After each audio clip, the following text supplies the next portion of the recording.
nanti boleh dibantu direspon di kolom chat. Oke, mungkin untuk teman-teman yang belum berada di depan layarnya masing-masing bisa segera mempersiapkan diri karena setelah ini webinar akan segera kita mulai. Dan yang belum mengaktifkan kamera serta virtual background boleh dipersiapkan terlebih dahulu agar kita bisa saling melihat dan juga menyapa teman-teman yang ada di sini.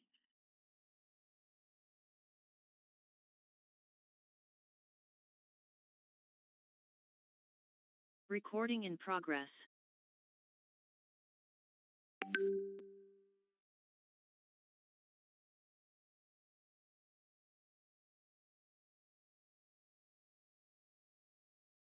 Oke, baik. Karena sudah menunjukkan pukul 3:35 waktu Indonesia Barat, izin aku mulai untuk webinar pada sore hari ini.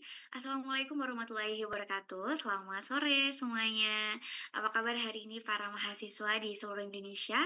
Semoga semuanya dalam keadaan sehat dan juga semangat ya hari ini.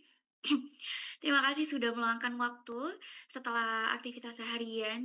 Mungkin semoga teman-teman tetap semangat meskipun sudah sore hari ya. Tapi hebatnya teman-teman semua bisa tetap meluangkan waktu untuk hadir di acara webinar pada sore hari ini. Selamat datang di webinar dengan tema Roadmap Mahasiswa Berprestasi, Tips Adaptasi dan Berprestasi di Awal Kuliah yang diselenggarakan oleh Dunia Kampus. Saya Cita, selaku moderator selama kurang lebih beberapa menit ke depan yang akan memandu jalannya acara pada sore hari ini. Oke, mungkin untuk melihat antusias teman-teman, boleh di-share di kolom komentar asal kampus atau asal daerahnya kira-kira dari mana saja nih yang sudah hadir di webinar sore hari ini. Boleh dibantu menuliskan di kolom chat teman-teman.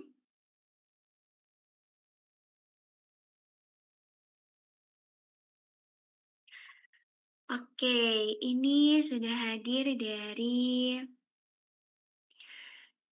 Surabaya, Jambi, Kalimantan, Medan. Wah, di tempat teman-teman ini sekarang jam berapa? Atau sudah ada yang masuk waktu hampir maghrib mungkin ya? Oke, selamat datang semuanya teman-teman dari seluruh Indonesia yang sudah hadir di sore hari ini. Oke, mungkin untuk teman-teman yang hadir ini dari semester berapa nih? Apakah kebanyakan dari mahasiswa baru atau belum mahasiswa, calon mahasiswa, atau semester akhir, semester 1, semester 3? Oke, masih maba, Camaba juga ada, pokoknya semuanya hadir gitu ya. Mungkin untuk teman-teman yang baru saja masuk kuliah, kayaknya mungkin teman-teman ini merasa atau takut gitu untuk masuk ke level baru gitu ya dalam hidup. Mungkin nanti lingkungannya baru, sistem belajarnya juga berbeda. Nah, sore hari ini kita beruntung sekali karena akan membahas tentang roadmap untuk menjadi mahasiswa berprestasi sekaligus tips adaptasi agar kita tidak culture shock saat masuk ke dunia perkuliahan. Dan topik ini nantinya bukan hanya soal bagaimana sih cara untuk mendapatkan IPK yang tinggi gitu, tapi bagaimana juga kita bisa berkembang secara personal, membangun relasi, dan juga cara manajemen waktu dari padatnya aktivitas kampus nantinya. Jadi teman-teman di sini bisa siapkan catatannya dan jangan ragu untuk bertanya di kolom chat saat akhir sesi nanti. Oke, langsung saja. Izinkan aku untuk memperkenalkan secara singkat narasumber kita hari ini yang akan membahas bersama tentang topik roadmap mahasiswa berprestasi tadi. Sudah hadir di tengah-tengah kita Kanashwa Nozumi. Selamat siang Kanashwa. Halo, selamat siang. Suara aku kedengeran? Sudah terdengar dengan jelas.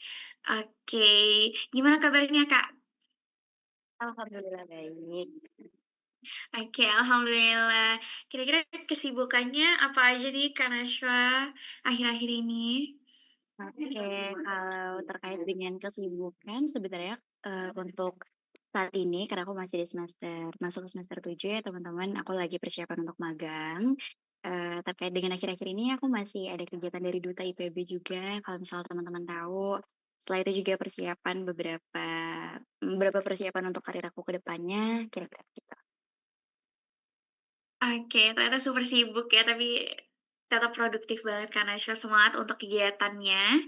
Dan baik sebelum kita mulai teman-teman, nanti teman-teman bisa diharapkan tetap fokus dan juga stay sampai akhir karena untuk yang presensi nanti akan di-share di akhir sesi untuk teman-teman bisa mendapatkan materi PDF dan juga isyarat untuk yang ikut sampai dengan selesai. Dan jangan lupa juga siapkan pertanyaan terbaik kalian untuk ditanyakan saat sesi Q&A nanti. Baiklah, tanpa berlama-lama lagi, mari kita dengarkan langsung materi dari Kaneshwa. Selamat menyimak dan juga belajar.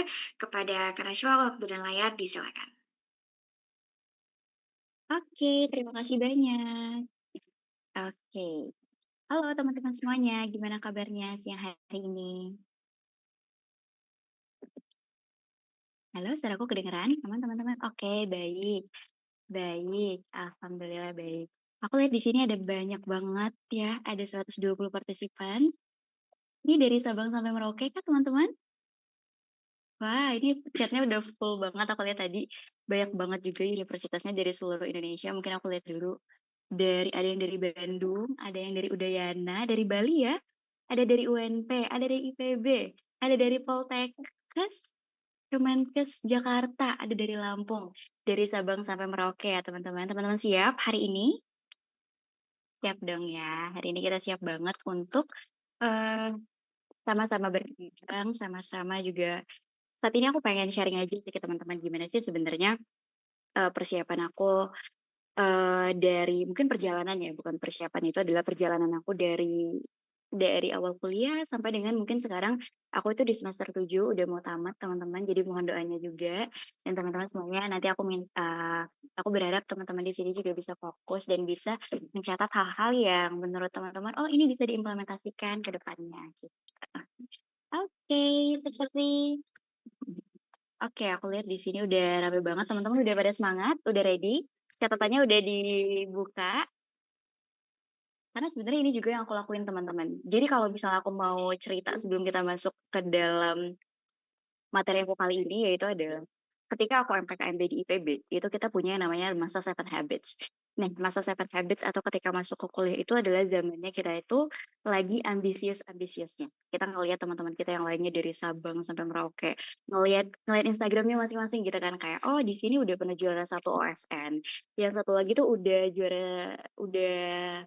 emas, udah dapat emas, terus juga udah punya, apa ya, udah tahu gitu loh passion-nya masing-masing. Nah, hal yang aku lakuin ketika aku melakukan Seven Habits dari kuliah aku pada saat itu adalah aku catat semua hal yang disampaikan sama dosen aku catat semua hal yang disampaikan oleh kakak tingkat aku gitu. Nah, mungkin ini juga yang bisa teman-teman implementasikan gitu ya sekarang.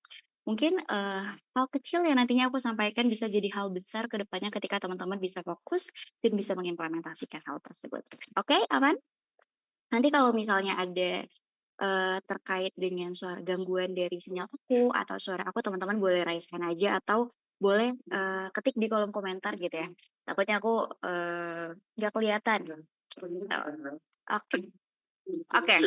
Mungkin kalau misalnya teman-teman lihat nih di sini, kita bakal ngomongin tentang comment your cloud, define your gitu. Teman-teman bisa, ini nggak, aware nggak dengan pernyataan ini bahwa ya comment your cloud, define your path. Kalau tadi aku lihat teman-teman di sini itu ada yang semester 1, semester 3, semester 5, ada juga yang maba, baru calon gitu. Berarti ada yang kelas 12, ada yang kelas 11, rame banget di sini ada 140 orang. Teman-teman mulai dari sekarang, semester berapapun kalian, usia berapapun kalian, teman-teman harus menentukan tentang comment your cloud. Tentuin waktu teman-teman ke depannya itu akan jadi seperti apa. Define your path. Temuin path teman-teman itu seperti apa. Temuin passion teman-teman. Oh, aku tuh orangnya suka komunikasi. Berarti, in the future, aku pasti bakal concern ke dalam komunikasi. That's why ketika kuliah aku ngambil ilmu komunikasi. Ketika ada kegiatan di kampus, aku coba untuk menjadi seorang MC. Ketika ada kegiatan di kampus, atau ketika ada UKM, aku coba ngambil bidang jurnalis atau reporter. Kalau misalnya aku ngerasa bahwa aku suka banget sama matematika, berarti aku sudah menemukan passion aku nih, oh mungkin in the future aku akan menjadi scientist, in the future aku akan, mencari hal-hal yang relevan dengan matematika, seperti aku bisa belajar coding, suatu hal yang jauh lebih expert daripada matematika itu sendiri. Nah gitu teman-teman. Jadi sekarang teman-teman coba define your path dulu. gitu. Tapi nanti aku coba tanya gitu ya ke teman-teman di sini, oh ada yang udah tahu nggak sih roadmap ke depannya seperti apa? Ada yang udah tahu nggak sih path ke depannya? Atau teman-teman tuh pengen, masuknya dan concern-nya itu di bidang apa? Nah, aku juga mention di sini roadmap cerdas meraih prestasi di dunia kampus. Karena karena sebenarnya teman-teman, prestasi besar itu dimulai dari langkah kecil yang kamu ambil hari ini. Benar nggak? Ketika teman-teman menjadi bagian dari partisipan kali ini, teman-teman berarti sudah menjadi 1% di antara 99% orang yang nggak mendengarkan ini.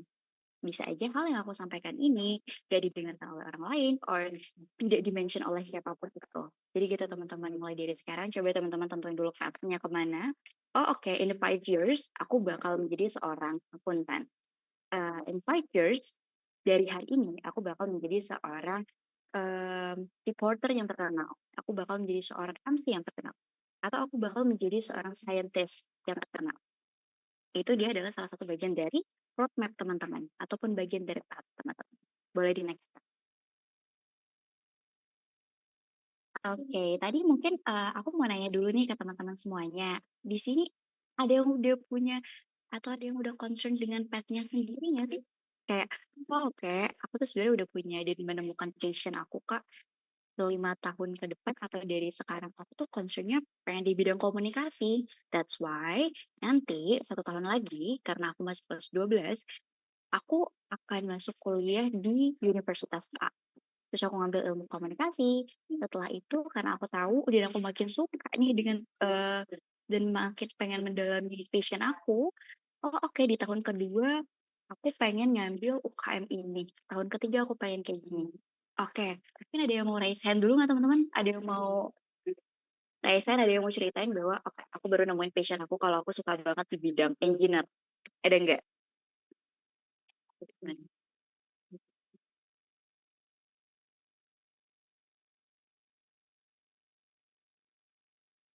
Oke ada, maaf maaf aku nggak kelihatan. Ada Wildenia Yunas. Boleh, kamu boleh on mic ya. Oke, Kak.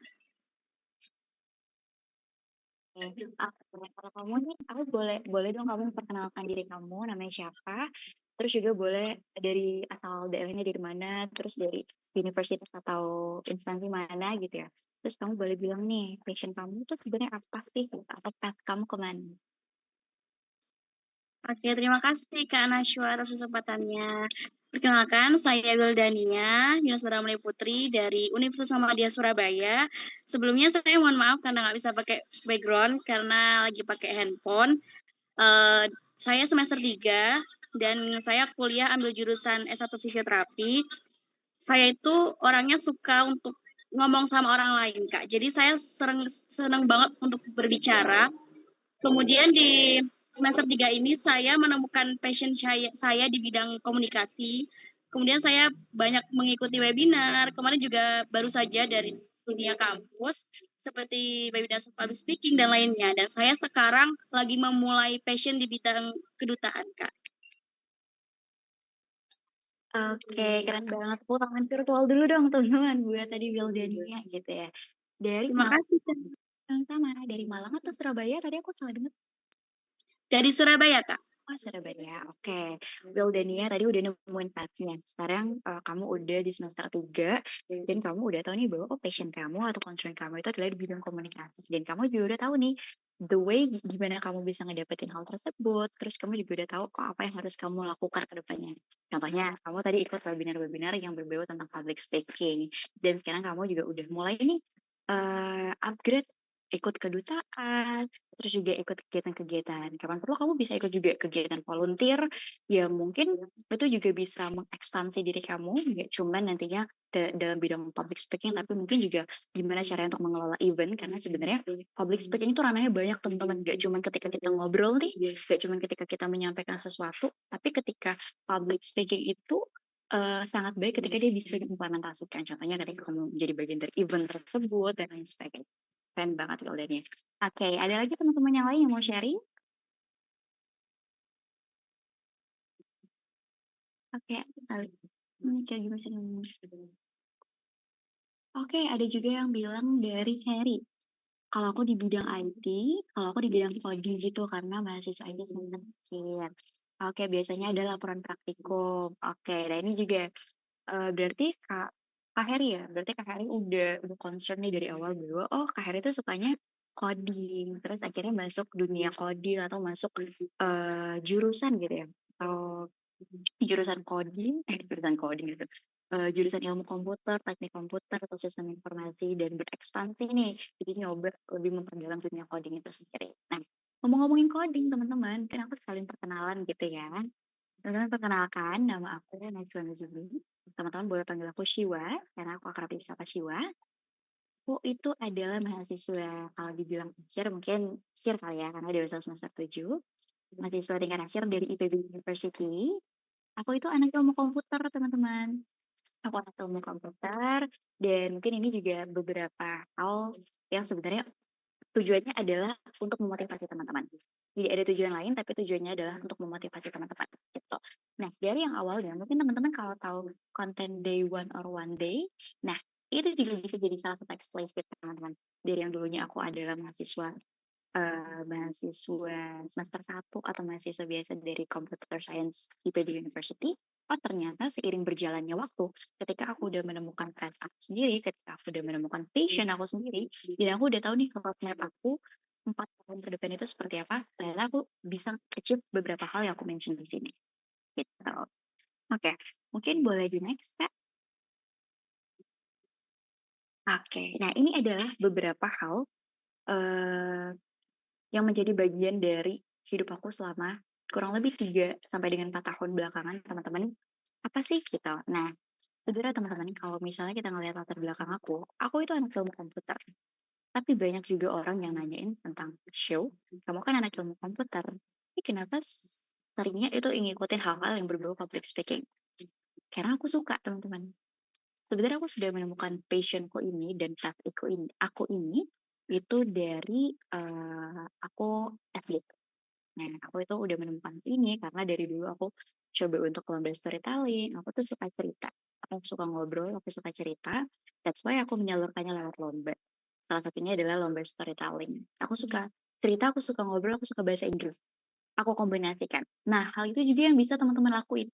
Ketika teman-teman punya suatu hal yang teman-teman suka, yang ketika teman-teman ngejalaninnya itu, walaupun pekerjaan itu berat, tapi kalian ngerasa, aku enjoy kok dengan hal ini. Ketika teman-teman ngejalaninnya itu, teman-teman ngerasa bahwa aku mau lagi untuk ngejalanin hal ini besok, esok hari, berarti itu adalah passion ya teman-teman. Itu adalah karir path-nya teman-teman gitu. Nah, hal itu juga yang aku mulai ketika aku SD. Aku suka banget dengan bahasa Inggris, aku suka banget dengan storytelling atau cerita, aku kombinasikan sehingga aku ikut lomba, dan itu juga yang aku teruskan sampai dengan aku SMP, aku SMA, bahkan ketika aku kuliah, gitu. Ini adalah beberapa hal. Ketika aku di tahun pertama, tahun kedua, sampai dengan tahun ketiga, mungkin nanti aku bakal mention gitu ya teman-teman. Boleh di next Kak? Oke, kalau tadi aku udah memperkenalkan diri aku, mungkin boleh di next Kak? Kalau tadi aku sudah memperkenalkan diri aku, sekarang aku mau dong teman-teman yang memperkenalkan diri kalian dengan menjawab 4 pertanyaan berikut. Ayo, ada yang mau nggak nih? Siapakah kamu? Kekuatan dalam diri kamu tuh apa? Nilai atau value dalam diri kamu tuh apa? Kelemahan kamu apa? Dan kebiasaan apa yang kamu miliki?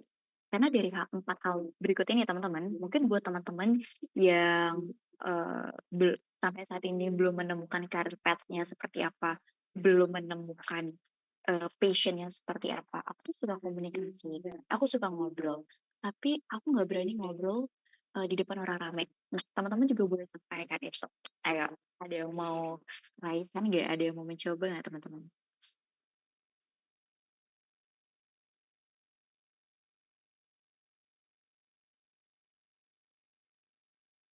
Oke, ada nggak nih teman-teman?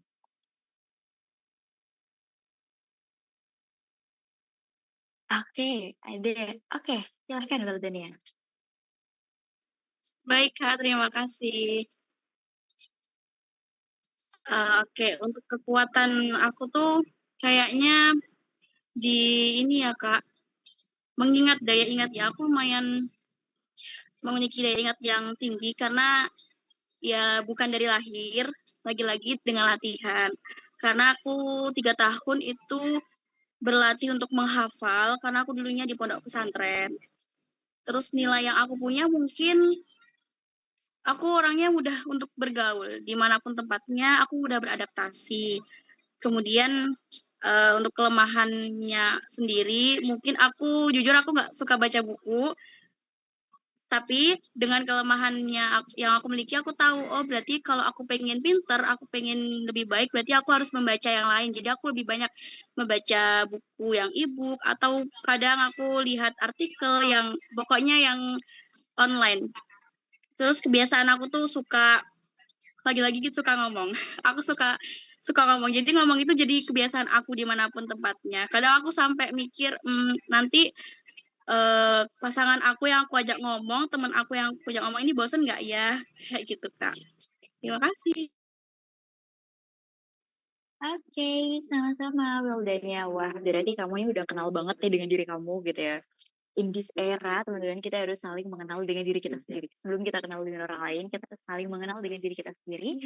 Supaya itu tadi, kalau misalnya teman-teman tahu nih, atau pernah dimention gitu kan tentang emotional intelligence. Nah, itu adalah hal yang paling penting banget untuk kita miliki. That's why hal yang harus paling penting banget nih juga teman-teman miliki adalah teman-teman mengenali diri kalian gitu. Nah, oke, tadi Wildanya udah tahu nih tentang kekuatannya itu apa aja, nilai-nilai yang dipunyai dalam dirinya itu apa aja, sampai dengan kelemahannya. Karena kamu tahu nih, aku tuh susah untuk mengingat. Kamu cari itu kan solusi dari kelemahan kamu itu sendiri. Dan kamu juga buat kebiasaan-kebiasaan ataupun mungkin kebiasaan ya menurut aku itu kebiasaan yang baik ya untuk ngobrol sendiri atau ngobrol dengan diri sendiri itu adalah salah satu hal yang sering juga aku lakuin teman-teman. Jadi kalau misalnya in the free time, aku tuh juga sering banget ngobrol dengan diri aku sendiri. Entah itu menjadi bahan dari evaluasi diri aku sendiri, atau mungkin aku juga menjawab pertanyaan-pertanyaan yang mungkin pernah ditanyain orang-orang ke aku gitu. Contohnya apa? Contohnya misalnya ada yang nanya tuh kayak, "Shew, kamu tuh pernah capek nggak sih?" Gitu. Mungkin kalau misalnya aku jawab ke teman-teman gitu, ya mungkin aku bilang, pernah kok, pernah," gitu. Tapi aku nggak nge-elaborate gitu. Mungkin ketika aku sendiri, aku coba untuk jawab bahwa, "Pernah kok, aku pernah ada di fase A, aku juga pernah ada di fase B, aku pernah ada di fase aku semangat banget untuk kerja terus-terusan dalam 24 jam mungkin, 18 jam aku bisa kerja atau 20 jam aku bisa kerja. Aku bisa begadang untuk kerjain semua tugas, kerjaan dan lain sebagainya. Tapi ada juga waktu di mana aku ngerasa capek kok, aku juga ngerasa kayak, kayaknya kenapa hidup aku kerja-kerja mulu ya, kenapa hidup aku kayak ngelakuin suatu hal yang harusnya itu bukan tupoksi aku ya. Pasti ada sebagai seorang manusia ya teman-teman. Jadi nggak apa-apa kalau misalnya kalian ngerasa overwhelmed, kalau kalian ngerasa kayak, kayaknya nih kerjaan overtime deh, kayaknya it's not my tupoction gitu. Kayak kalian ngerasa banyak hal yang harusnya bisa aku kerjain tanpa aku ngerjain kerjaan orang lain tuh biasa. Itu hal yang mungkin akan terjadi juga. Makasih banget ya Wildania, kamu udah mengenali diri kamu sendiri dan udah mau sharing ke teman-teman yang lainnya. Mungkin ada yang kedua dari Reva. Apakah Reva masih bersedia untuk menceritakan nih supaya kita jauh lebih kenal juga? Baik, Kak, apakah sudah terdengar dengan jelas? Sudah terdengar. Baik, perkenalkan nama saya Rafa Juliani. Saya merupakan calon mahasiswa baru dari Politeknik Negeri Sriwijaya Palembang. Di sini saya akan menceritakan kekuatan saya. Baiklah, di sini saya orangnya suka bercerita ataupun suka ngomong. Dari SD, saya pernah ikut lomba MC dan menang. Terus juga di SMP juga suka storytelling kayak kakaknya. Suka English, suka storytelling. Dari SMP sampai SMA, jadi journey saya itu storytelling terus. Dan juga anak olimpiade. Itu mungkin jadi kekuatan saya saat ini. Terus juga di kelemahan, mungkin saya orangnya kurang memanage waktu dengan baik. Suka scrolling time berjam-jam, dan juga saya termasuk orangnya people pleaser gitu. Gak enakan dan juga sering say yes terus walaupun dalam hati nih harusnya enggak. Oke, itu menjadi kelemahan saya. Terus juga nilai dari saya mungkin saya memiliki integritas, jujur dan memiliki rasa tanggung jawab. Dibuktikan dengan saya merupakan wakil ketua di klub saya, English Club. Dan juga kebiasaan saya yang mungkin akan saya lanjutkan sampai sekarang. Awalnya saya nggak suka membaca, tapi lama-kelamaan membaca merupakan hobi saya. Karena mungkin dari sejak SMA ada kayak event literasi gitu. Jadi sejak dari sana saya suka membaca. Itu Kak. Terima kasih. Oke, terima kasih banyak Reva. Makasih banyak udah mau sharing ke teman-teman. Ternyata Reva ini in this era gitu ya.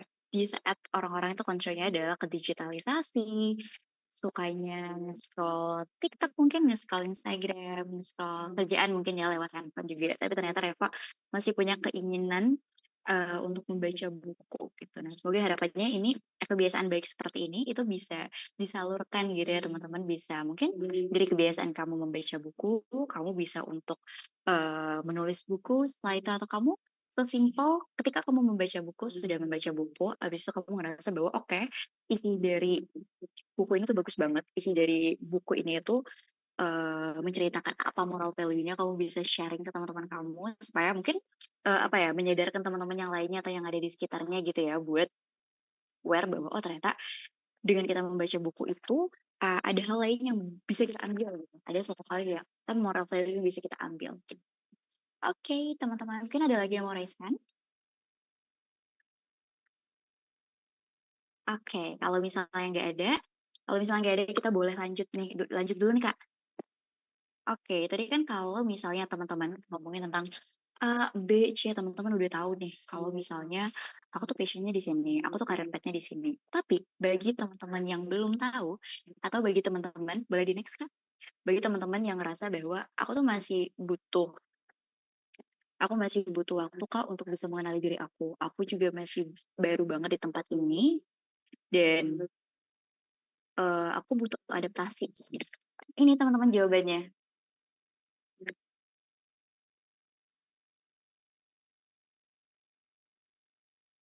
Boleh di next Kak?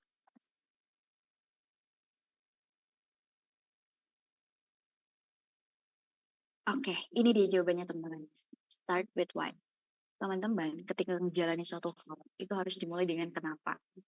Kalau misalnya teman-teman pergi ke kampus aja, teman-teman juga punya alasan kan, punya reasoning gitu loh. Oh, aku ke kampus karena akan ada kelas di jam 8 AM, terus nanti di jam 12-nya istirahat, jam 1-nya nanti aku ke perpus dan lain sebagainya. Begitu juga dengan path yang harusnya teman-teman tentukan hari ini, yaitu dimulai dari why, dimulai dari kenapanya. Kenapa teman-teman harus menentukan karir teman-teman? Ya supaya 4 tahun yang teman-teman mau jalani ketika teman-teman kuliah, itu tuh udah ada reasoning-nya di setiap tahunnya. Dan akhirannya adalah, ya output-nya apa? Output-nya adalah achievement. Ketika teman-teman udah ngebuat roadmap, di tahun pertama aku harus concern untuk mengeksplorasi diri aku, untuk mengeksplor diri aku, mengeksplor lingkungan sekitar aku. Di output-nya apa? Teman-teman bisa dapetin teman yang banyak banget yang nantinya bisa teman-teman gunain di tahun kedua. Di tahun kedua misalnya teman-teman fokusnya adalah untuk ke departemen dulu atau fokusnya akademik dulu. Karena tahun pertama, tahun kedua itu adalah proses adaptasi yang lumayan sulit gitu ya. Dari yang awalnya mungkin tahun pertama materinya masih ringan. Setelah itu pindah ke semester 3 yang materinya udah lumayan berat, yang udah masuknya ke dalam praktikum yang jauh lumayan berat. Nah, teman-teman boleh fokus dulu ke akademik teman-teman.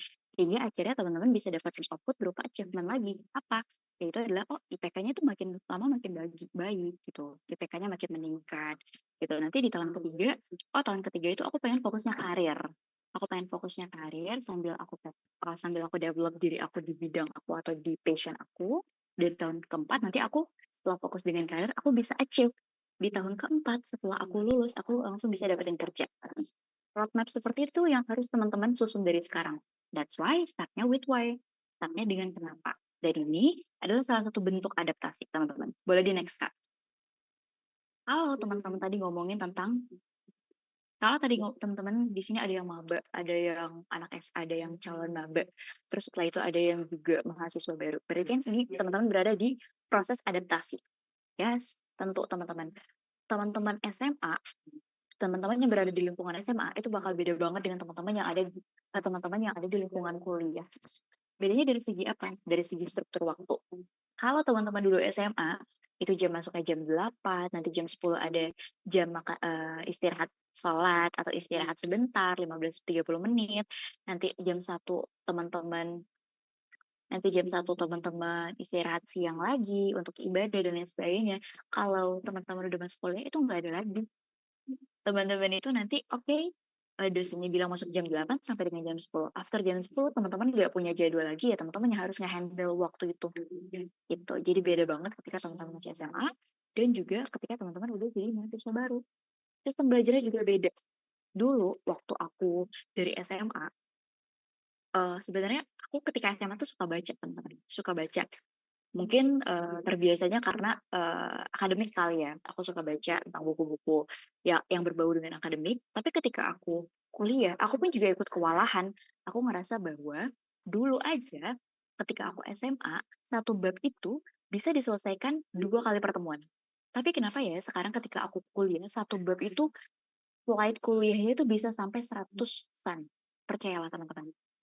Ketika aku dulu di semester 1, aku langsung shock yang kayak 100 slide dipelajari dalam waktu 90 menit. Ini bener nggak sih gitu? Nah itu dia sistem belajarnya yang berbeda, struktur waktunya yang berbeda, relasi sosialnya juga berbeda. Ketika teman-teman di kuliah, teman-teman sudah bertemu dengan orang-orang yang punya mindsetnya sendiri. Ketika mereka udah punya path sendiri, ketika mereka udah menentukan passion mereka sendiri, mereka punya eh mereka punya mindsetnya sendiri gitu teman-teman. Jadi pasti yang namanya relasi sosial itu akan berbeda. Ada juga perbedaan peran guru dan juga dosen. Perbedaan akademik, kegiatan non-akademik. Mungkin kalau teman-teman dulu ketika SMA, kegiatan akademiknya itu nggak terlalu banyak gitu ya. Teman-teman mungkin kegiatan non-akademiknya itu adalah kayak pramuka. Tapi ketika teman-teman udah kuliah, teman-teman bisa mengikuti UKM, ngebuat sebuah event, bahkan ngebuat sebuah event terbesar dari kampus juga teman-teman bisa jadi bagian dari itu. Gitu teman-teman. Dan ketika teman-teman perbandingan antara teman SMA dan juga mahasiswa baru, mungkin kalau SMA teman-teman punya masa evaluasi itu adalah ketika bagi raport. Raportnya diambil sama orang tua, nanti orang tua yang evaluasi teman-teman. Tapi ketika teman-teman jadi mahasiswa baru, yang mengevaluasi diri teman-teman adalah kalian sendiri. Kalian ngelihat, oh IPK aku ketika semester 1 3,97. Tapi ketika aku semester 2 dengan banyaknya kegiatan aku, IPK aku jadi 3,6 gitu. Itu kan lumayan ya dari 3,9 ke 3,6. Berarti apa? Teman-teman harus evaluasi diri. Oh, sepertinya tupoksi aku tuh nggak sebanyak ini untuk mengikuti kegiatan, walaupun aku baru di semester 1, kedua. Gitu. Nah, itu teman-teman. Boleh di next, Kak.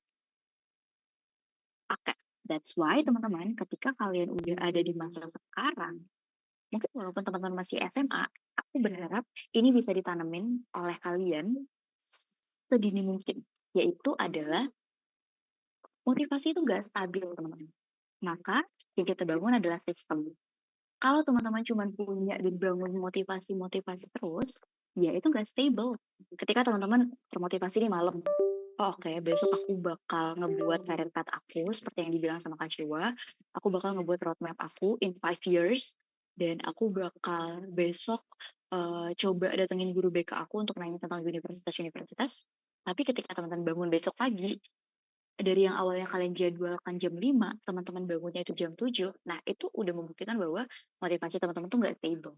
Motivasi teman-teman itu nggak stabil. Maka yang dibangun apa? Yang dibangun adalah sistemnya.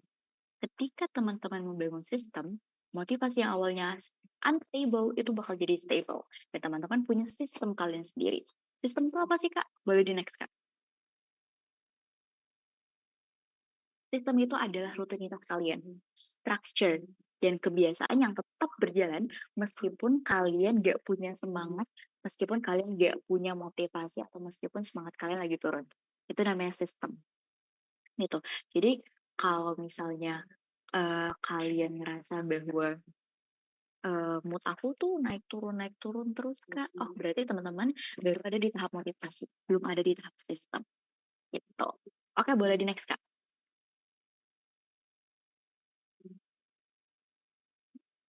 Oke. Nah, ini teman-teman. Motivasi itu, apa sih bedanya dengan sistem? Kalau motivasi itu seperti percikan api. Cepat nyalanya, tapi mudah padam kalau tertiup angin keraguan. Kayak tadi, aku termotivasi banget nih buat besok untuk ngebuat karir path aku. Tapi dengan teman-teman bangun 2 jam lebih lambat aja, ya teman-teman ya mudah tertiup dengan api keraguan. Tapi kalau sistem itu seperti mesin yang dirancang dengan baik, jadi ketika udah nyala, dia bakal terus jalan. Bahkan kalau misalnya itu ada di jalanan yang terjal, ada di rintangan yang naik turun, ada di tanjakan dan lain sebagainya. Gitu teman-teman. Jadi harapannya adalah yang bisa teman-teman tanamkan saat ini yaitu adalah ya sistem ini teman-teman. Teman-teman nanamin diri teman-teman untuk punya sistem tersendiri. Sistematik, sistem gitu. Jadi ketika teman-teman nanti gitu, karena kan setiap orang itu pasti punya yang namanya adalah masa jenuh, ya dong. Mungkin teman-teman kalau ngelihat orang lain gitu ya, kok kayak hidupnya tuh naik terus, ada aja terus kegiatannya gitu. Teman-teman juga sebenarnya harus bisa ngeliat bahwa oh kayaknya dia juga punya masa jenuhnya deh gitu. Gitu teman-teman. Jadi yang harus dibangun adalah sistem. Gimana sih cara ngebangun sistemnya Kak? Boleh dimulai Kak. Cara kita buat bisa bangun sistem itu adalah tentukan trigger kita dan juga rutin kita. Nah, kalau mungkin teman-teman udah ngikutin di sini, wow, aku baru lihat udah ada 170 orang. Kalau misal teman-teman ngeliat di sini gitu ya, eh, dengan teman-teman masuk dan juga join di sini, mungkin ini juga salah satu bentuk trigger teman-teman kan ngelihat yang lain tuh kayak kayaknya kok mereka tuh ikut pengabdian terus deh. Kayaknya kok teman-teman aku tuh ngikutin kegiatan-kegiatan volunteer terus deh. Gitu. Mungkin teman-teman itu juga ke-trigger gitu. Contoh, bunyi alarm di pagi hari itu adalah salah satu bentuk trigger teman-teman. Tapi itu bakal jadi sistem kalau apa? Kalau teman-teman bangun. Kalau misalnya teman-teman ada nih bunyi alarm di jam 5 pagi, teman-teman cuma dengerin lagi, habis itu matiin, itu nggak jadi trigger. Ya, itu jadi motivasi dan juga omong kosong. Gitu. Jadi trigger itu bisa disebut trigger ketika teman-teman ngejalanin. Nah, ketika teman-teman ada bunyi alarm pagi, teman-teman langsung ke-trigger, teman-teman langsung duduk dan langsung nulisin 3 hal yang harus diselesain dalam hari itu. Nah, itu juga jadi salah satu bentuk trigger. Karena itu adalah hal yang biasa dilakukan oleh orang-orang yang sukses. Orang sukses itu bangunnya jam 5 pagi, teman-teman. Orang sukses itu bangun pagi dulu, nulis to-do list dia hari itu mau ngapain, buka email, buka WhatsApp, buka kerjaan. Mungkin itu terlihat simpel dan bisa kok dilakuin gitu ya, jam 11 siang juga kalau misalnya kita pengen ngebuka email, tapi apa ya, kita terlambat, teman-teman mau jadi bagian dari salah satu orang yang terlambat. Yang kedua adalah teman-teman harus punya prinsip, yaitu adalah atomic habits. Perubahan besar itu dimulai dari hal kecil yang konsisten. Nggak ada yang namanya perubahan besar itu mulai dari hal yang jauh lebih besar juga. Jadi yang namanya perubahan besar itu akan dimulai dari perubahan-perubahan kecil, tapi sifatnya apa? Konsisten. Karena konsisten itu akan jauh lebih baik daripada intensitas teman-teman. Yang ketiga apa? Buat lingkungan yang mendukung kebiasaan teman-teman. Walaupun teman-teman punya kebiasaan yang baik bangun jam 5, teman-teman ikut seminar A, seminar B, seminar C. Tapi kalau teman-teman punya lingkungan yang tidak baik, teman-teman punya lingkungan yang mengajak teman-teman kayak ya udahlah nggak usah ikut aja kelasnya, ya udahlah mungkin pendaftaran universitas A juga masih akan dibuka sampai tanggal segini. Nah, itu tuh orang-orang seperti itu yang harus teman-teman pilih lagi, saring lagi gitu. Karena sejatinya ketika teman-teman pengen sukses, teman-teman harus berada di lingkungan yang sukses. Gitu. Nah, yang keempat apa? Yaitu adalah teknologi sebagai sistem pendukung. Nah, kenapa aku bilang kayak gitu? Karena teman-teman, sejatinya teknologi itu diciptakan bukan cuma sekedar untuk hiburan atau entertainment. Tapi teman-teman juga bisa manfaatin Google Calendar buat teman-teman, buat roadmap harian teman-teman, Notion, dan lain sebagainya. Gitu. Oke, boleh di next, Kak?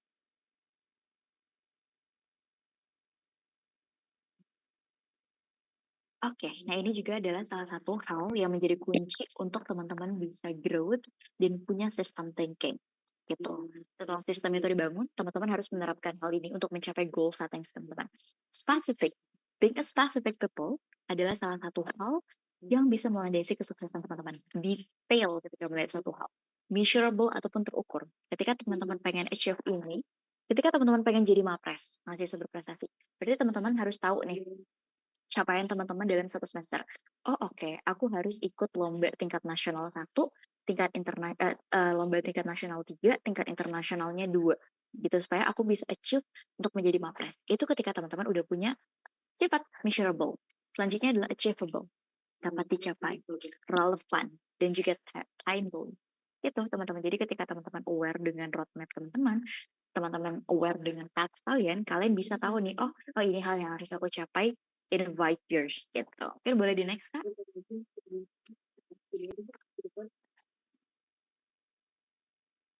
Oke, nah ini juga adalah kunci yang bisa aku berikan ke teman-teman untuk teman-teman menjadi seseorang yang punya roadmap-nya tersendiri, punya path-nya tersendiri. Salah satunya itu apa? Growth mindset. Teman-teman harus punya growth mindset. Ketika teman-teman ngerasa bahwa kegagalan yang teman-teman punya itu adalah salah satu bentuk dari kemenangan ataupun kesuksesan yang tertunda, berarti teman-teman udah punya growth mindset. Bukan malah ketika teman-teman gagal, teman-teman ngerasa, oh yaudah deh, udah kayak ini adalah titik terakhir aku deh, ini adalah harapan terakhir aku deh. Nah itu berarti teman-teman punya fixed mindset. Sedangkan yang harus teman-teman punya itu adalah growth mindset. Gitu. Nah, selanjutnya adalah teman-teman juga harus punya yang namanya continuous learning. Ketika teman-teman punya continuous learning, berarti teman-teman ngerasa bahwa, oh oke, aku tuh harus terus-terusan belajar. Walaupun aku udah jadi Mapres, aku tetap harus ngambil sertifikasi.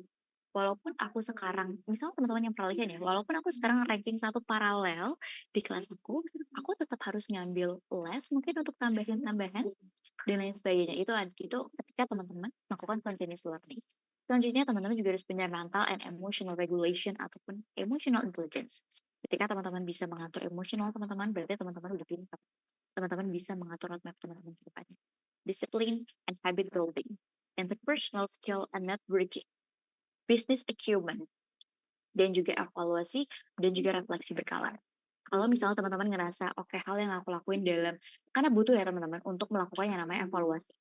Ketika teman-teman dalam 1 tahun achieve 5 pencapaian, tapi teman-teman tanpa evaluasi, ya mungkin di tahun-tahun berikutnya teman-teman bisa mengalami kemunduran atau bahkan ada beberapa hal yang tidak maksimal teman-teman capai. Gitu. Mungkin boleh di next Kak.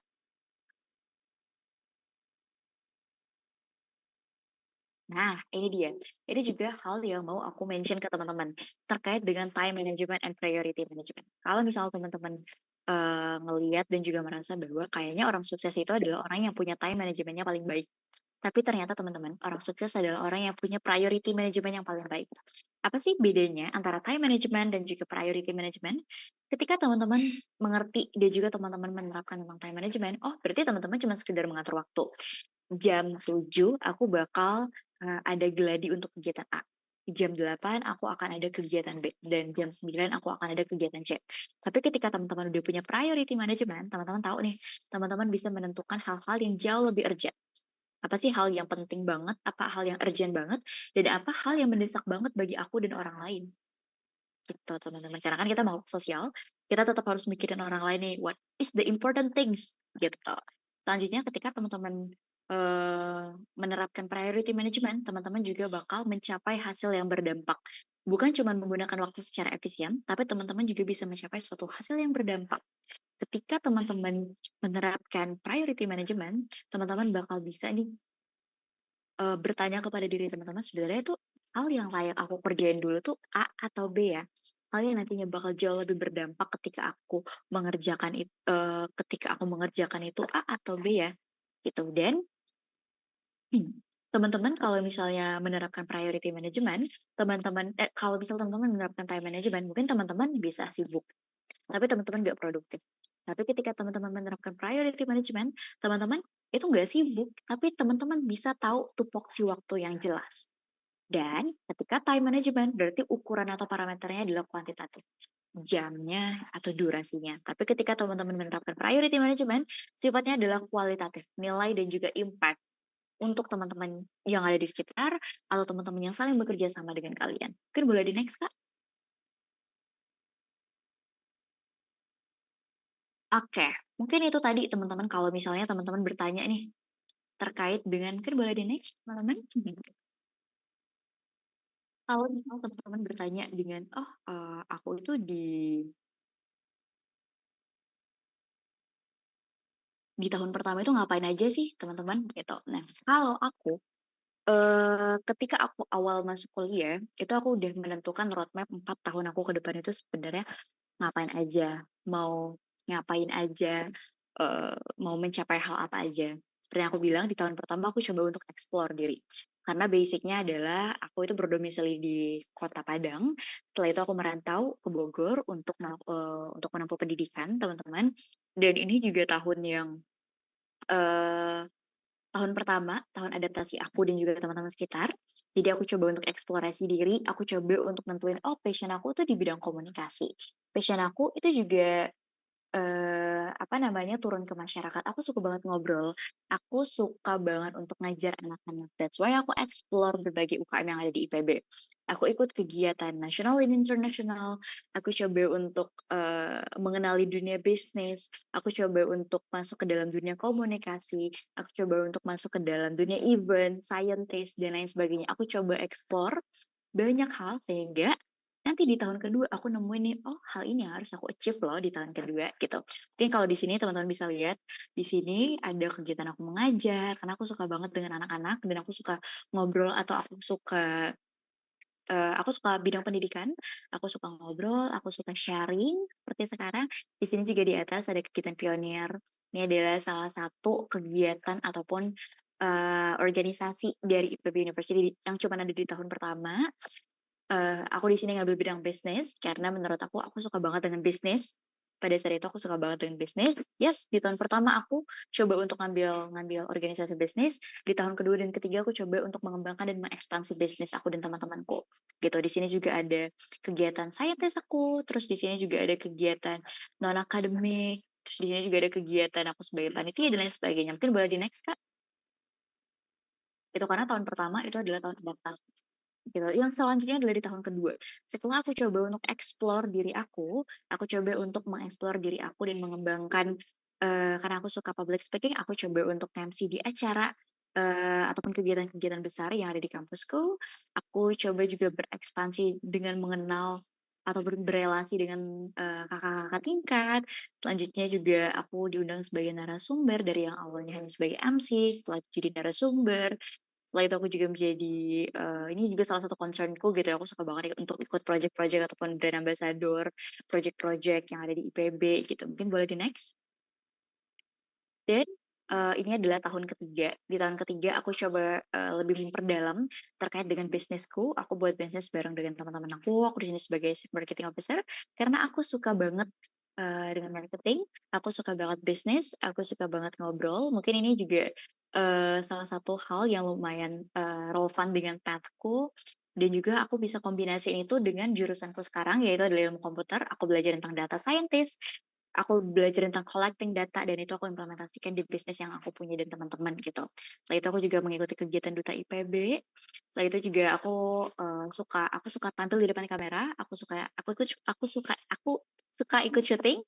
Setelah itu aku juga bareng dengan teman-teman internasional gitu dari berbagai negara, menjadi master of ceremony, menjadi usher, bahkan pada saat itu menjadi delegates, summer course, dan kegiatan-kegiatan lainnya gitu. Terus juga ini ada foto juga gitu ya dengan salah satu pimpinan dari DPR, juga dan ada beberapa pencapaian lain ini juga adalah salah satu bentuk, implementasi hal yang aku dapetin selama 3 tahun gitu. Mungkin boleh di-next? Oke, kalau ini adalah konten one day or day one, teman-teman. Mungkin teman-teman tahu gitu ya. Ini adalah one day-nya aku, teman-teman. Aku itu, mahasiswa biasa dari ilmu komputer, tapi aku suka banget untuk komunikasi. That's why in one day-nya oh oke, aku mengimplementasikan itu dengan menjadi, duta IPB gitu, teman-teman. Boleh boleh next kan? Oke, boleh di-next, teman-teman?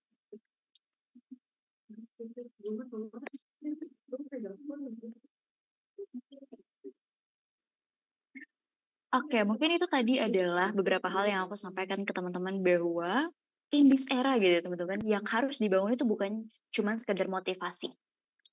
Tapi yang harus dibangun itu apa? Ya itu dia tadi, yang harus dibangun itu adalah sistemnya. Ketika teman-teman udah punya sistem tersendiri, ketika teman-teman udah punya sistem untuk diri kalian sendiri, teman-teman berarti udah bisa punya path-nya sendiri, udah bisa punya roadmap-nya sendiri. beberapa tahun ke depan. Teman-teman bisa menjawab pertanyaan-pertanyaan yang mungkin itu teman-teman tanyain dulunya gitu. Dan ini juga ada beberapa pertanyaan yang mungkin bisa jadi bahan evaluasi teman-teman gitu. Apa sih hal yang ngebuat teman-teman itu jauh lebih baik daripada 6 bulan sebelumnya? Mungkin, oke, aku tuh jauh lebih baik 6 bulan berikutnya karena 6 bulan sebelumnya itu aku ikut license. Aku bisa dapetin sertifikasi A, sertifikasi B, sertifikasi C, sehingga 6 bulan ke depan aku tuh dipercaya sama perusahaan. Gitu teman-teman. Oke, 6 bulan sebelumnya aku tuh ikutan kegiatan ataupun lomba tingkat nasional, tingkat internasional, sehingga apa 6 bulan ke depannya aku bisa gunain sertifikat itu sebagai golden ticket aku ke universitas gitu. Dan apa kebiasaan yang jika kamu ubah akan memberikan dampak terbesar dalam hidup kamu? Kalau misalnya aku ditanya ini, mungkin hal yang mau aku mention yaitu adalah priority management. Itu priority management and system. Itu adalah 2 hal yang ngebuat diri aku berubah banget, teman-teman. Dulu, aku juga menerapkan time management doang. Aku cuma menerapkan time management, tapi aku nggak menerapkan priority management. Jadi ya aku cuma bersifat kuantitatif, nggak bersifat kualitatif. Jadi ketika aku mencapai suatu hal itu, ya ternyata aku tuh nggak memberikan impact, ternyata aku tuh cuma sekedar mencapai tanpa memberikan impact, gitu. Jadi itu adalah 2 hal yang merubah hidupku. Dan coba siapa versi diri kamu yang ingin kamu temui di 4 tahun ke depan? Teman-teman harus bisa menjawab hal itu. Oh oke, in 5 years or in 4 years, aku mau ketemu diri aku itu kerja di perusahaan A, udah mencapai achievement ini, mencapai kegiatan-kegiatan ini, license ini dan lain sebagainya. Gitu ya teman-teman, itu adalah bahan evaluasi bagi teman-teman atau bagi diri kita sendiri gitu ya, supaya kita bisa nemuin diri kita dengan versi yang terbaik. Boleh di next? Oke, itu dia mungkin teman-teman, mungkin ada satu hal yang mau aku sampaikan kepada teman-teman aku di sekitar dan juga mungkin beberapa kali aku diundang menjadi speakers dan aku selalu bilang ini bahwa attitude determine your altitude. Banyak-banyaknya prestasi teman-teman, setinggi-tingginya posisi teman-teman dimanapun itu, yang paling menentukan teman-teman adalah in the future. Teman-teman bisa jadi seperti apa, itu adalah attitude teman-teman. Nggak ada yang bisa lebih mengalahi attitude gitu. Jadi ketika teman-teman punya achievement A, B, C, tapi attitude teman-teman nggak baik, kurang bagus, ya mungkin itu nggak enak untuk didengar, nggak enak untuk dipandang. Mungkin teman-teman lain yang pengen ngasih kerjaan juga jadinya sungkan ketika teman-teman nggak punya attitude yang baik. Mungkin sekian dari aku beberapa hal yang bisa aku sharing ke teman-teman. Semoga ini berguna bagi teman-teman dan bisa diimplementasikan. Terima kasih banyak teman-teman. Oke, terima kasih banyak untuk materi dan sharing pengalamannya Kak Nashwa. Tadi sudah banyak sekali insight yang bisa kita aplikasikan nih ya teman-teman semua. Mungkin salah satu yang bisa di-highlight itu adalah prestasi besar, itu dimulai dari langkah kecil yang kamu ambil hari ini. Dan mudah-mudahan catatan teman-teman ini sudah penuh dengan insight-insight yang keren. Oke, untuk sesi berikutnya ini, sekarang aku beri kesempatan kepada teman-teman yang ingin berdiskusi dan sudah punya banyak pertanyaan. Silakan untuk bisa raise hand dan juga jika berhalangan bisa tuliskan pertanyaannya di chat. Oke, ini sudah langsung ada yang raise hand dari Kak siapa dulu tadi? Adipka atau Kak Rivaldo? Kak Adipka, boleh silakan disampaikan pertanyaannya. Oke, terima kasih Kak atas kesempatannya. Sebelumnya perkenalkan nama aku Ripka Delia dari Medan. Saya berkuliah di USU Universitas Sumatera Utara. Terima kasih Kak Siwa atas materi yang sangat memotivasi. Saya tertarik sekali dengan pesan Kakak yang comment your clock, define your fate. Karena itu menurut saya itu relevan banget sekali di era sekarang nih, di mana waktu dan arah hidup mahasiswa baru itu seringkali ditentukan oleh pilihan yang ditentukan oleh pilihan kecil yang mereka ambil setiap hari. Nah, tak hanya itu materi yang Kakak sampaikan itu sangat relevan dengan tantangan generasi kita hari ini. Terutama itu dunia ini bergerak begitu cepat dan batas negara itu sudah nyaris tak ada. Nah, saya sangat terinspirasi Kak dengan bagaimana Kakak mampu membangun prestasi yang berdampak luas. Nah, menurut saya juga Kak, keterampilan mengatur waktu, membangun kebiasaan, dan memanfaatkan teknologi itu bukan hanya soal manajemen diri, tetapi juga fondasi untuk mengubah passion menjadi prestasi. Nah, ini Kak, pertanyaan saya Kak, di tengah perkembangan zaman yang serba cepat, persaingan global dan distraksi digital, bagaimana nih Kak menurut Kakak dan pengalaman Kakak, cara mahasiswa itu menemukan dan mengembangkan passion mereka sehingga mampu memadukan time management dan priority management, menguasai key skills seperti growth mindset, continuous learning, and emotional regulation, lalu menerapkannya menjadi roadmap prestasi yang berdampak nyata di kampus sekaligus relevan di tingkat internasional, Kak. Terima kasih, Kak. Oke, terima kasih banyak Rifka. Oke. Oke. Oke. Maaf ya teman-teman, di sini lagi rame karena aku lagi di kantor. Teman-teman kalau misalnya ditanya gimana sih caranya kita bisa memadukan semua hal tersebut untuk bisa membentuk roadmap kita gitu kan. Nah, sebenarnya gini teman-teman.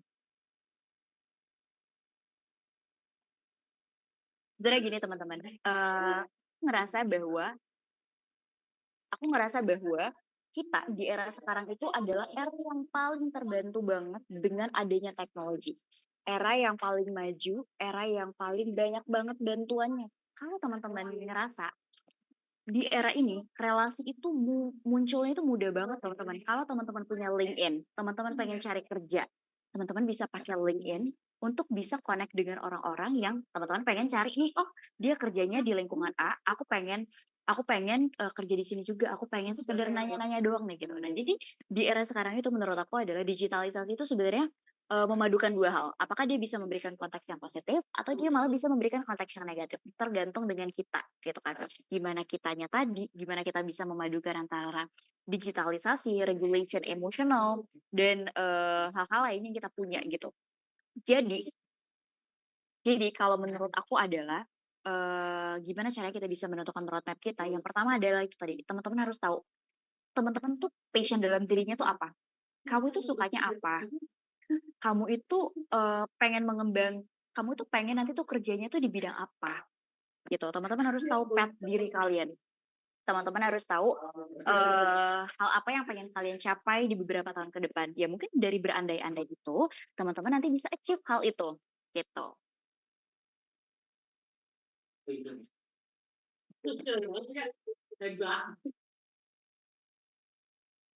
Oke, terima kasih untuk jawabannya Kak Najwa. Kalau dari Kak Rifka, apakah sudah cukup menjawab? Terima kasih Kak atas masukan dan jawabannya sangat menginsight dan membuka awareness kami bagi baik maupun calon maba ataupun mahasiswa yang saat ini. Terima kasih Kak. Oke, terima kasih Kak Rifka. Selanjutnya pertanyaan dari Kak Rivaldo, silakan bisa disampaikan. Halo Kak, apakah suara saya terdengar? Sudah terdengar.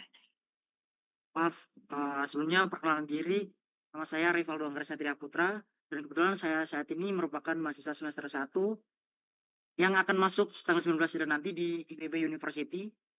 Dan saya mau nanya nih Kak, kebetulan dari MPKMB kemarin dijelaskan bahwa IPB mempunyai banyak sekali fasilitas dari startup center dan lain-lainnya. Bahkan kemarin waktu MPKMB pun kita sudah dibekali dengan 7 Habits dan talent mapping. Dan untuk saat ini saya sedang sangat tertarik dengan ada salah satu komunitas atau organisasi seperti IPB Prestasi.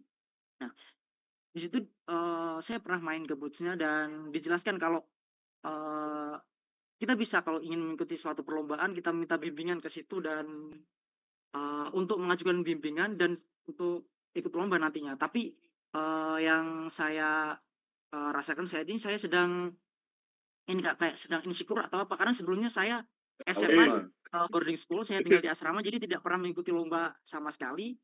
Dan sebutlah kayak saya mengikuti lomba seperti business plan atau business case, tapi sebelumnya saya tidak pernah mengikuti lomba sama sekali. Dan untuk minta bimbingan saya merasa seperti insecure karena tidak pernah mengikuti mempunyai pengalaman sama sekali. Apakah nanti saya di ACC atau saat meminta bimbingan apakah harus ada kayak minimal kemampuan capability-nya seperti ini, seperti itu Kak, kayak. Dan apa yang saya lakukan, kayak apakah saya harus tetap meminta bimbingan dan minta bimbingan kepada organisasi atau komunitas tersebut atau bagaimana Kak? Oke, terima kasih banyak Rivaldo ya. Rivaldo atas pertanyaannya. Ini keren banget, ternyata kamu juga maba IPB gitu dan 62 baru MPKMB, tadi juga baru rekor ya. Oke, jadi kalau misalnya aku mau bilang ke kamu, teman-teman, percayalah bahwa di era sekarang kita itu udah, menuntut keras yang namanya adalah equality, kesetaraan antara perempuan dan juga laki-laki, kesetaraan prestasi, nggak ada yang namanya mungkin kalau misalnya teman-teman ngerasa insecure, teman-teman ngerasa bahwa, "Oh kayaknya pencapaian aku tuh belum sebanyak itu dibandingkan dengan teman-teman lainnya." Kalau misalnya mau dibandingkan, aku juga dulu seperti itu teman-teman. Aku bilang tadi ketika day one aku masuk as a student, aku ngerasa bahwa teman-teman yang berada di Pulau Jawa tuh pinter-pinter banget. Teman-teman yang ada di Pulau Jawa tuh aktif-aktif banget. Sedangkan aku yang asalnya dari Pulau Sumatera ngerasa bahwa kayaknya tuh kelas aku tuh dulu tuh nggak seaktif ini dan mungkin orang-orang yang aktif itu adalah cuma 1 sampai dengan 2 orang.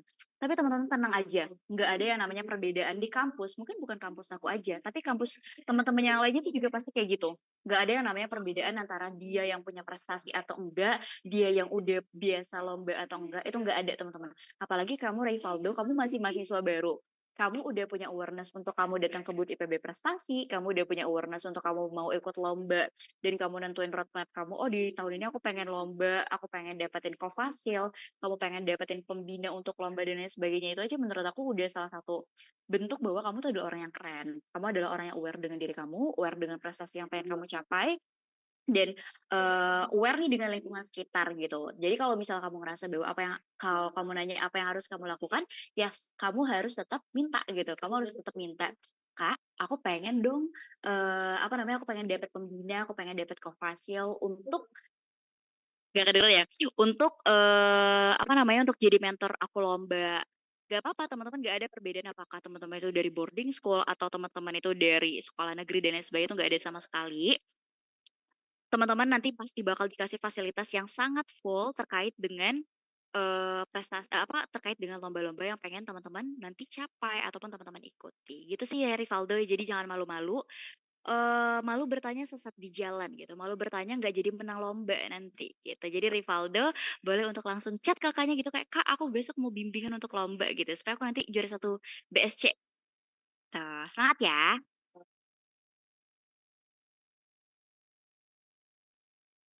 Oke, terima kasih Kak Najwa dan juga Kak Rivaldo tadi untuk pertanyaannya. Selanjutnya aku bacakan pertanyaan yang sudah ada di kolom chat. Ini dari Kak Reva Juliani, ada 2 pertanyaan. Untuk yang pertanyaan yang pertama, karena dia camaba, dia ingin bertanya terkait adaptasi, Kak. Gimana kita bisa melatih diri supaya cepat beradaptasi dengan sistem belajar kuliah yang lebih mandiri, khususnya kalau di SMA kan terbiasa diarahkan sama guru. Dan yang kedua, kalau sistem yang kita bangun di awal ternyata tidak relevan lagi di tengah jalan, gimana cara menyesuaikannya tanpa kehilangan konsistensi, Kak? Seperti itu, boleh dijawab, Kak Rishwa? Oke, pertanyaan yang pertama tadi terkait dengan sistem belajar gitu ya?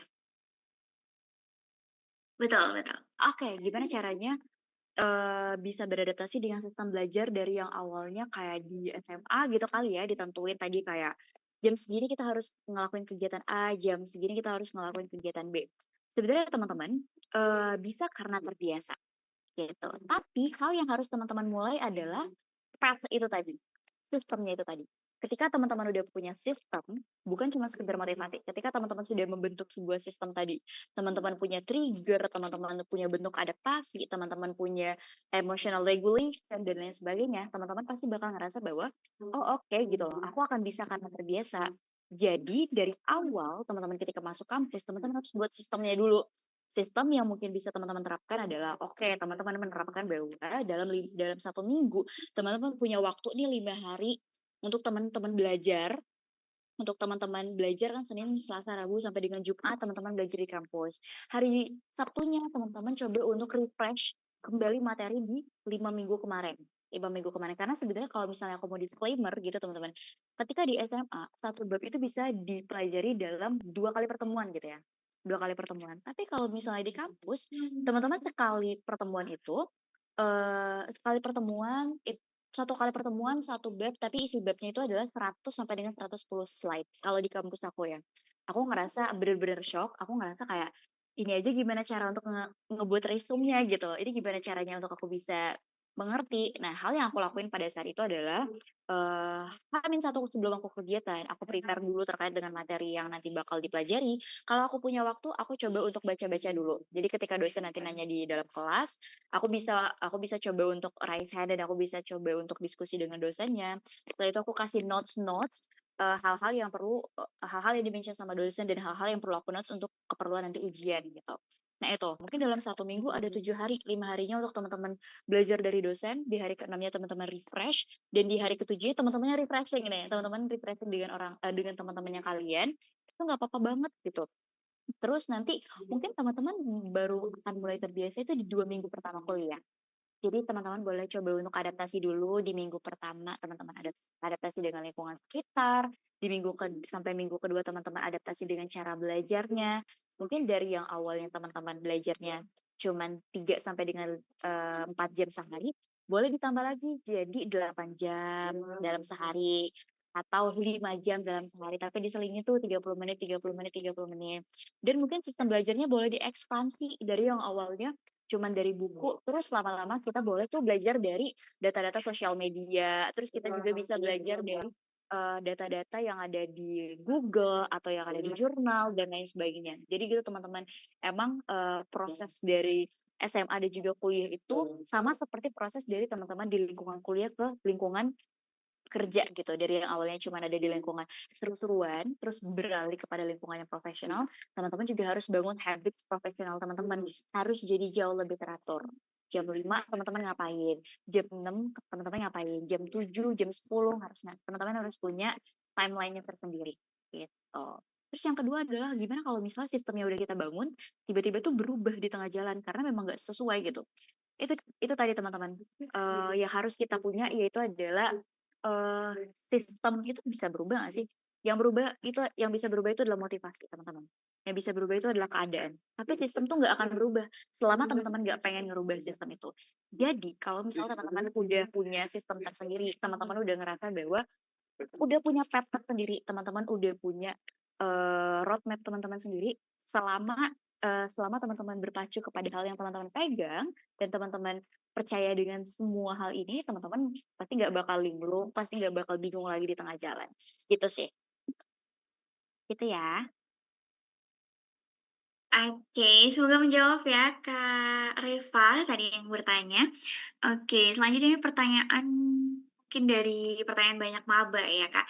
Dari Kak Karmila, menurut Kakak untuk kami maba yang masih baru dalam lingkungan kampus, kadang kami masih bimbang Kak untuk semester 1 kami lebih baik fokus sepenuhnya pada IPK dan mengikuti kegiatan atau organisasi dalam kampus atau better kita ikut kegiatan atau pelatihan di luar kampus Kak.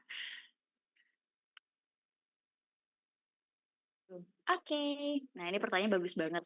Kalau misalnya kita masih semester 1, bener tuh kita ngapain sih gitu? Itu tadi teman-teman yang aku mention bahwa teman-teman explore diri teman-teman. Kalau misalnya di kampus teman-teman gini, mungkin kalau teman-teman udah punya path, teman-teman bisa tahu gitu ya. Kalau misalnya kebetulan kampus aku itu lumayan sesuai dengan karir path aku, yaitu adalah menggabungkan antara sociopreneur. Teman-teman bisa jadi seorang data scientist di sini, tapi teman-teman juga dituntut untuk mengerti tentang lingkup sosial, teman-teman juga dituntut untuk mengerti tentang lingkup entrepreneur. Dan 3 hal ini adalah hal yang aku sukai. Nah, begitu juga dengan teman-teman. Ketika teman-teman tahu nih, ke depannya aku bakal fokus untuk menjadi seorang scientist. Berarti hal yang harus teman-teman lakukan dari semester 1 adalah fokus dengan license, fokus cari sertifikasi, fokus belajar tentang hal-hal yang mendukung saintisnya teman-teman itu. Tapi kalau misalnya teman-teman punya karir path, aku nanti pengen punya bisnis. Berarti apa? Berarti teman-teman harus explore.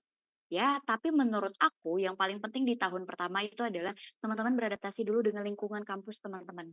Setelah teman-teman tahu lingkungan kampus teman-teman tadi seperti apa, teman-teman bisa mengikuti hal-hal seperti organisasi, kepanitiaan, karena menurut aku better di tahun pertama itu diisi dengan organisasi, kepanitiaan, hal-hal yang mendukung soft skill teman-teman. gitu. Baru nanti di tahun kedua teman-teman bisa mulai berekspansi dengan develop tentang hard skill-nya teman-teman. Karena itu yang aku lakuin di tahun pertama, aku coba untuk explore diri aku ikut berbagai organisasi, kepanitiaan, nasional, internasional di dalam universitas ataupun di luar universitas. Di tahun kedua aku fokus dengan hard skill-nya aku di bidang ilmu komputer. Aku coba ekspansi tentang data scientist, UI UX. Aku juga coba untuk ikutin conference-conference dari ilmu komputer. Dan nanti di tahun ketiga aku fokus tentang karir aku. Setelah aku bisa menggabungkan semua hal tersebut, jadi aku nemuin path aku dan nemuin karir aku, sehingga aku bisa develop di tahun ketiga dan juga tahun keempat. Gitu teman-teman. Oke, terima kasih Kak Nasya untuk jawabannya. Semoga menjawab ya Kak Carmila tadi.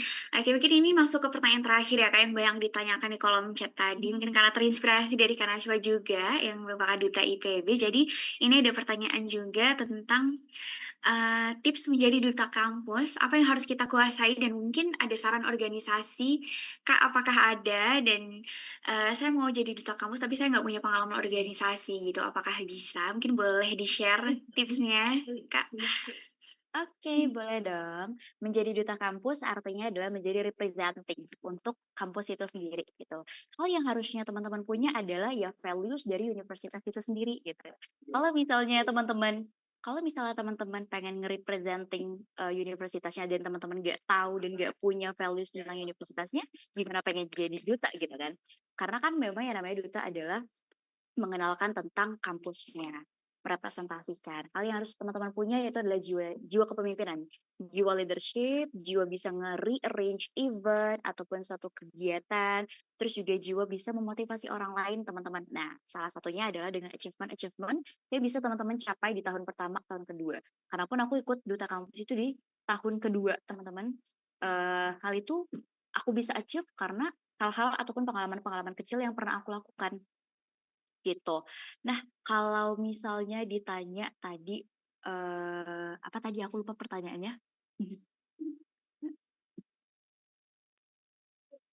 Mungkin tips untuk jadi duta kampusnya gitu Kak, organisasinya apa yang bisa diikut?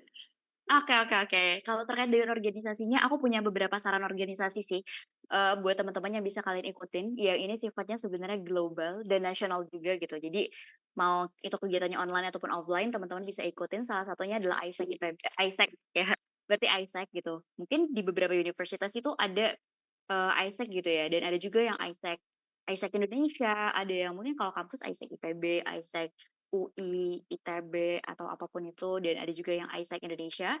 Teman-teman bisa ikutin untuk, teman-teman belajar tentang leadership. Di situ di ISEC itu, kuat banget gitu ya tentang leadership, terus juga event, dan setelah itu communication, terus juga, promoting, terus juga ada kegiatan namanya student CEOs. Nah, itu juga salah satu organisasi yang sifatnya, nasional, jadi teman-teman bisa ngikutin juga secara online dan offline. Terus juga ada kegiatan TEDx. Nah, ini adalah kegiatan TEDx. Kegiatan TEDx yang biasanya, narsum-narsumnya itu adalah orang-orang yang keren banget gitu ya, orang-orang yang sifatnya udah national or global gitu. Terus juga masih banyak kegiatan-kegiatan dan yang paling penting adalah kegiatan yang UKM atau organisasi yang mendukung, passion-nya teman-teman gitu. Kalau misalnya aku tadi nyaranin teman-teman ikut ISEC, Student CEOs, terus juga TEDx, tapi teman-teman nggak pengen dan nggak concern di bidang itu, ya udah teman-teman nggak perlu ngikutin hal tersebut. Teman-teman harus cari organisasi-organisasi lain yang sifatnya relevan. Kalau misal teman-teman sukanya volunteers ya berarti teman-teman bisa cari kegiatan-kegiatan, volunteers yang, verified gitu ya teman-teman. Terus juga aku kemarin baru dengar juga dari Paragon, itu ada community dari Paragon, aku lupa namanya, teman-teman bisa, join juga di sana gitu ya. Dan biasanya teman-teman kalau misal saran yang bisa aku kasih ke teman-teman gitu ya, sebagai tahun pertama, tahun kedua, ataupun mungkin calon mahasiswa baru, ketika teman-teman punya Instagram, punya TikTok, coba manfaatin untuk follow Instagram ataupun TikTok, yang sifatnya bisa, mengembangkan diri teman-teman. Misal teman-teman, apa namanya, teman-teman bisa follow kayak Isaac tadi, terus juga kayak mungkin BUMN itu atau perusahaan-perusahaan itu kan pasti punya yayasan atau pasti punya, beberapa perusahaan lain yang mereka develop. Nah, teman-teman boleh follow, teman-teman cari biasanya tuh banyak juga tuh kegiatan-kegiatan kayak gitu. Dan aku pun juga ngikutin beberapa kegiatan ambassadors yang karena memang concern aku adalah di bidang communication, aku ngerasa itu juga jadi salah satu bentuk develop diri aku, develop untuk aku bisa ngebuat sebuah event, develop aku bisa berelasi, dengan banyak orang dari Sabang sampai Merauke, develop diri aku untuk bisa kerja di bidang dan juga dunia profesional, gitu sih. Terima kasih. Oke, terima kasih jawabannya Kak Nashwa. Jadi semangat untuk teman-teman semua, calon mahasiswa baru atau mahasiswa baru untuk explore organisasi seluas-luasnya gitu ya. Dan pertanyaan tadi menutup sesi Q&A kita hari ini. Luar biasa teman-teman semua yang konsisten dari awal sampai sesi Q&A masih full energi sepertinya ya. Jangan lupa untuk mengisi link presensi yang sudah di-share di kolom chat teman-teman semua. Dan terima kasih untuk pertanyaannya, semua pertanyaannya ini sangat menarik dan juga pasti ada beberapa yang relate dengan pertanyaan yang lain, namun karena keterbatasan waktu yang kita miliki dan banyak sekali antusias dari teman-teman yang bergabung, tadi hampir ada 200 peserta di Zoom. Kami nggak bisa membaca semua pertanyaannya, tapi semoga yang ditanyakan itu sudah mewakili pertanyaan dari teman-teman yang lain. Dan mungkin nanti bisa ditanyakan ke Kak Najwa langsung, nanti mungkin boleh dituliskan Instagramnya ya Kak di kolom chat. Oke, mungkin sebelum kita tutup boleh diabadikan kegiatan pada sore hari ini teman-teman semua, bisa kita berfoto bersama ya. Untuk teman-teman yang masih ada di room Zoom, boleh dinyalakan kameranya dan menggunakan virtual background-nya bagi yang tidak berhalangan. Oke, aku beri aba-aba sampai hitungan ketiga. Oke, dari slide pertama dulu, 1, 2, 3. Oke, slide berikutnya.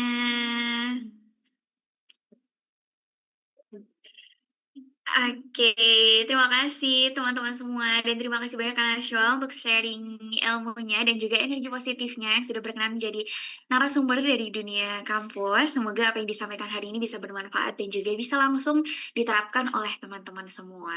Dan terima kasih juga untuk antusiasmenya teman-teman yang sudah aktif dari awal hingga akhir sesi. Jangan lupa untuk mengisi link presensi yang sudah di-share di kolom chat. Jangan lupa juga untuk follow akun sosial media Kak Nashwa tadi di bawah dan juga akun sosial media Dunia Kampus untuk mendapatkan informasi terbaru tentang webinar-webinar menarik lainnya. Sampai jumpa di webinar selanjutnya teman-teman semua. Selamat melanjutkan aktivitas. Terima kasih banyak ya teman-teman semuanya. Dadah. Aku izin live ya teman-teman. Sukses. Baik, terima kasih banyak Kak Nashwa. Izin aku tutup link Zoom-nya ya teman-teman. Recording stopped.